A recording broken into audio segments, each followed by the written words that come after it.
when I am mentoring or coaching or working with someone, and I am able to draw not just from the experiences, but give them pointed examples in life as to if they were to continue down this path, consider this, and then look at that outcome.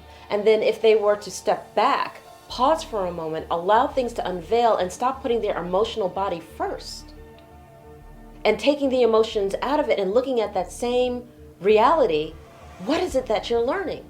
Look at it. It's right there in front of you. And then when you take the emotions out of it, almost like seeing it like a movie, or watching it unveil the characters, you can anticipate or look at those characters and go, oh, I know where this is going. Well, if you know that, take your emotions out of it, look at your situation, you know where it's going. Why would you do that? Aha.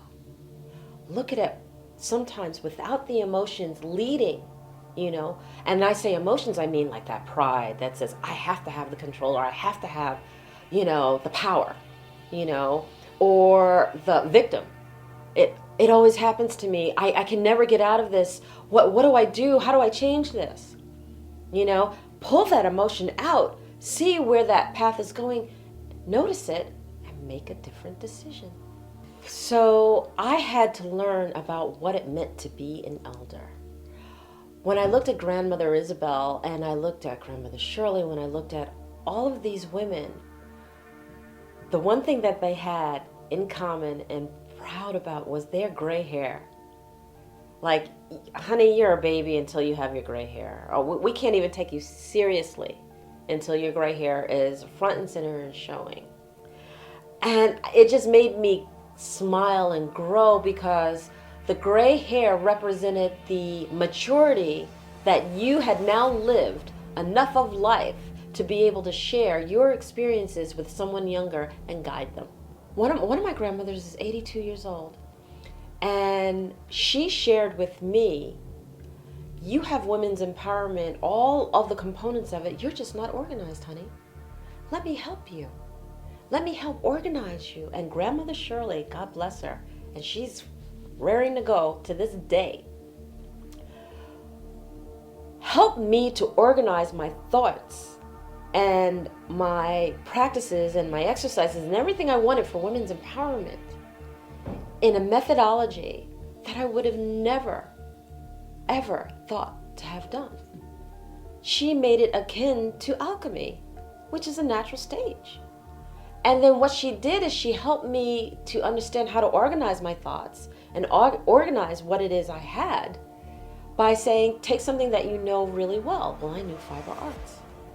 Well, bring me through the alchemy of fiber arts. And now, hands down, that was easy.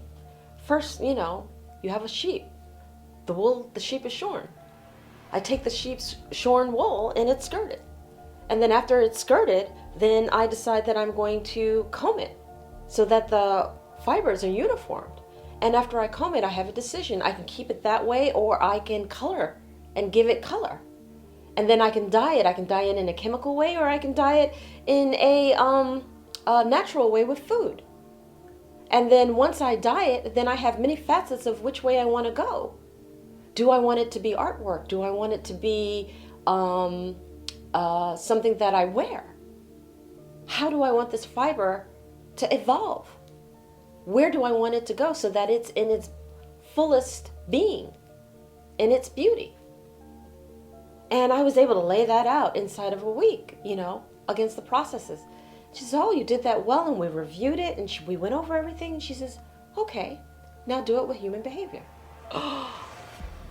Light bulb on. I got it! Because everything I needed to understand was already there.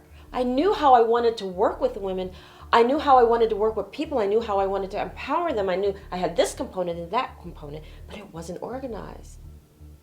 And then the alchemy of it just allowed me to give it a uniformness, a step-by-step process that we have to go through. We have everything all in one. We know we want to, we have all these personalities. We know we're all of us are the victim. All of us are the child. All of us are all of these things. And then the next stage of alchemy is separation, right? We have calcination. We have separation. And then you go through each step and you break it apart. And then you want the beauty of, oh, here's the traumatic piece, here's the beauty piece. Well, I want to work on the traumatic piece. Okay, well, let's go down the pathways for that through all of the stages. And where do we want that to end? In its beauty. But now we understand the root cause. Because we understand the calcination and where it stemmed from when we separated it out. It allows you to focus in on that aspect.